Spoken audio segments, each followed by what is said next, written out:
Salut à tous! Dans une précédente vidéo, on avait vu ce que c'était le profil d'image log et comment l'étalonner. Mais il y a une chose très importante que l'on a oublié de parler, c'est comment l'exposer. Quels sont les différents outils pour pouvoir passer de quelque chose comme ça à ça.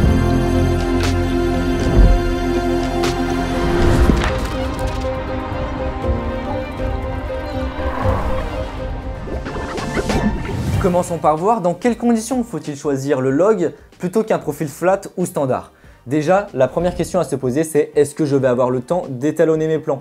Et oui, puisque comme on l'a vu précédemment, l'étalonnage du log, c'est un processus qui prend quand même beaucoup plus de temps en fonction des productions.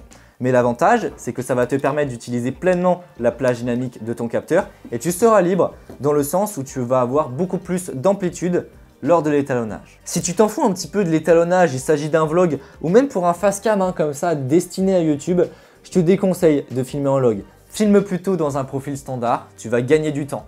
Mais alors en fonction des marques et des boîtiers, tu vas avoir des teintes et des couleurs qui sont différentes lorsque tu filmes en profil standard.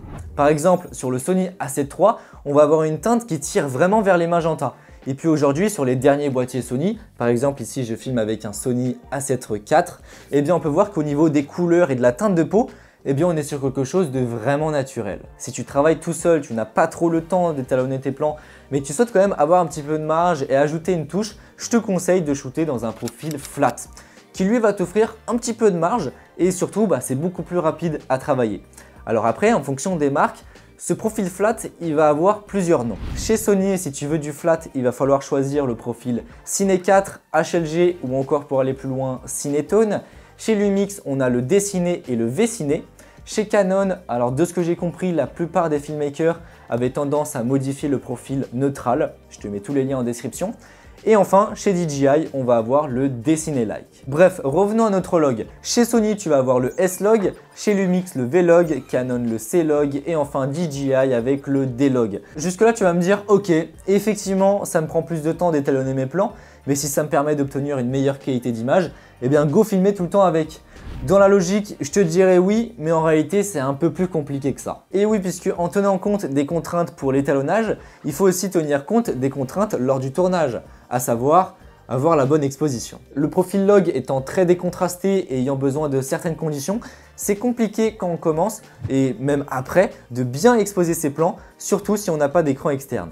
Le problème, c'est que si tu foires ton exposition, si tu es surexposé, eh bien ça va être peut-être compliqué à rattraper. Et si tu es sous-exposé, eh bien on va avoir beaucoup de bruit qui va apparaître dans notre image, surtout dans les basses lumières. Mais ce n'est pas tout, il faut aussi tenir compte de l'ISO natif de ta caméra. Chaque caméra, en fonction des profils d'image, va avoir une base ISO différente. Je t'invite à regarder la fiche technique du constructeur de ta caméra pour connaître cette base ISO. La plupart des caméras récentes, lorsque tu filmes en log, vont avoir une base ISO un peu plus élevée.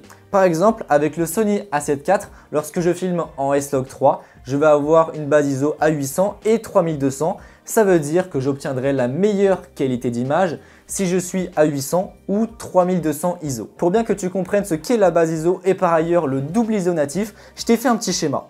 Juste là, on peut voir qu'on a notre échelle des ISO. Et juste là, on a l'échelle du bruit. Donc plus on augmente dans les ISO, plus on a de bruit, ce qui est normal. Et puis là, on peut voir qu'à 400 ISO, je vais avoir une réduction du bruit. Ce qui veut dire qu'à 400 ISO, c'est notre base ISO numéro 1, eh bien c'est là où je vais avoir la meilleure qualité d'image, la meilleure représentation des couleurs et le meilleur compromis en termes de plage dynamique. Mais sur la plupart des boîtiers modernes, on va avoir ce que l'on appelle le double ISO natif. Ce qui veut dire qu'on va avoir deux bases ISO, une première à 400 et une deuxième ici à 3200. Donc là jusqu'à 400 ISO, boum, réduction du bruit, on arrive à notre première base.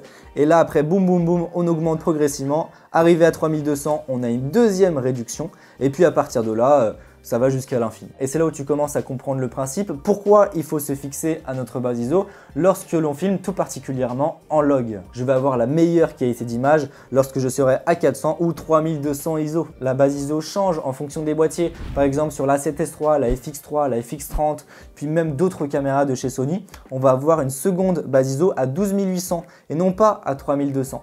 Ce qui fait qu'on va pouvoir filmer dans des conditions bien plus compliquées, par exemple tard le soir, voire même la nuit. Jusque là tout va bien, mais le problème c'est que si je filme en extérieur et que je dois me fixer à 800 ou 3200 ISO, eh bien je vais être totalement surexposé à moins de fermer mon diaph et d'augmenter à balle ma vitesse d'obturation. eh bien là, il va y avoir une contrainte matérielle, ça va être celle du filtre ND. Ce filtre ND là va me permettre de diminuer forcément la lumière qui va rentrer dans mon objectif et donc mon capteur, et donc de rester à 800 ISO, d'avoir un diaph un peu plus ouvert, pourquoi pas, et une vitesse d'obturation qui respecte la règle des 180 degrés. Je précise bien en S-Log 3 puisque comme je te l'ai dit, eh bien chaque caméra en fonction des profils d'image, la base ISO va changer. Comme je te l'ai dit, en S-Log 3 sur la 7.4, je suis à 800 et 3200, mais si je suis en profil standard, ça va être 100, 400. Voilà, maintenant que tu connais les bases du log, eh bien maintenant on va voir comment l'exposer et on fera des tests. Mon conseil numéro 1, c'est d'avoir un moniteur externe à la caméra.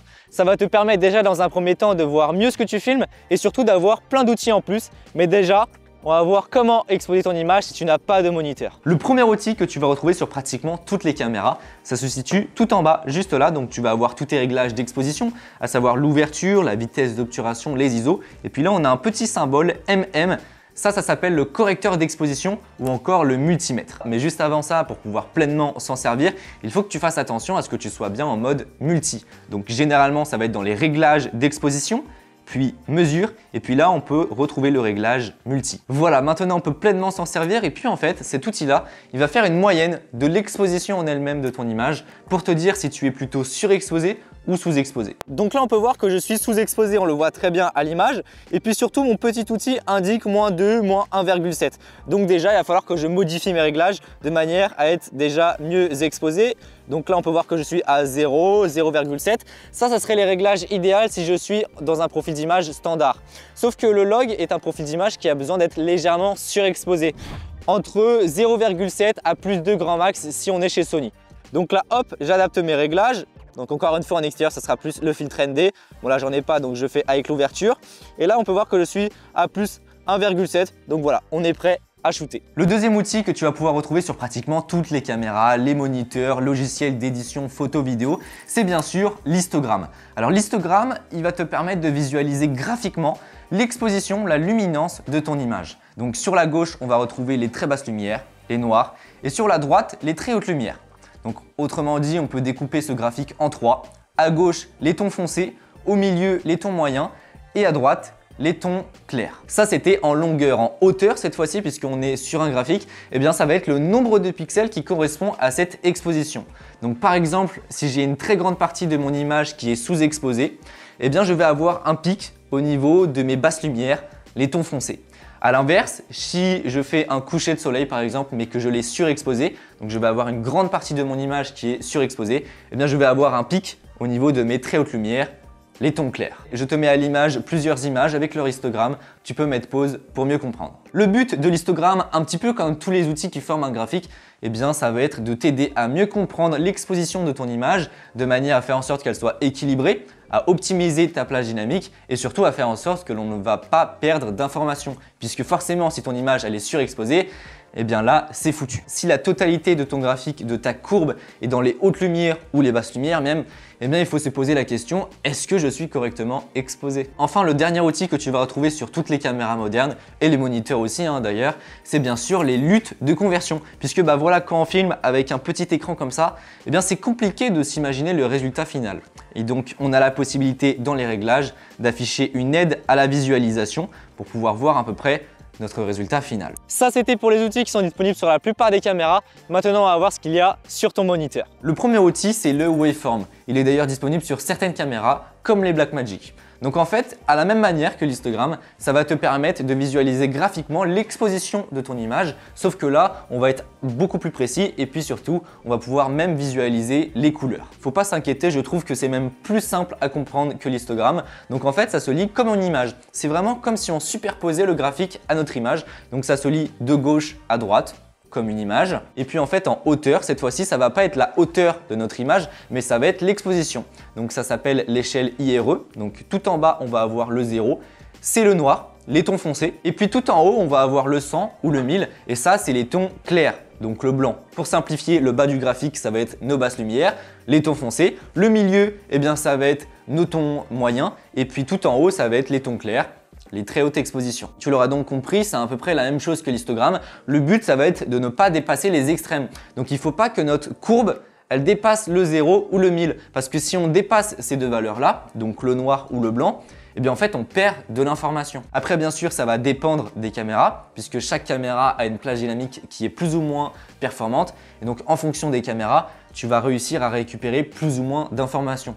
Mais voilà, pars du principe qu'il ne faut surtout pas dépasser le 0 ou le 1000 puisque tu perds de l'information. Pour bien exposer un sujet de manière générale, l'idéal ça va être qu'il soit entre 60 à 75 sur l'échelle IRE. Ça c'est quand on est en profil standard, mais comme on est en log et qu'on va surexposer légèrement notre image, et bien forcément notre sujet lui aussi va être légèrement surexposé par rapport à la normale. Donc là je vais te montrer un exemple. Alors je sais que les outils sur les Atomos ne sont pas très clairs, mais voilà, ça suffit à bien comprendre et puis à correctement exposer son image. Donc là j'ai demandé à mon sujet de bouger la tête. Voilà, il bouge et puis là on peut voir que ça réagit juste là au niveau de mes moyennes de lumière. Donc on est entre ces deux bandes là, donc on est vraiment dans les tons moyens, donc c'est bon, vas-y rebouge.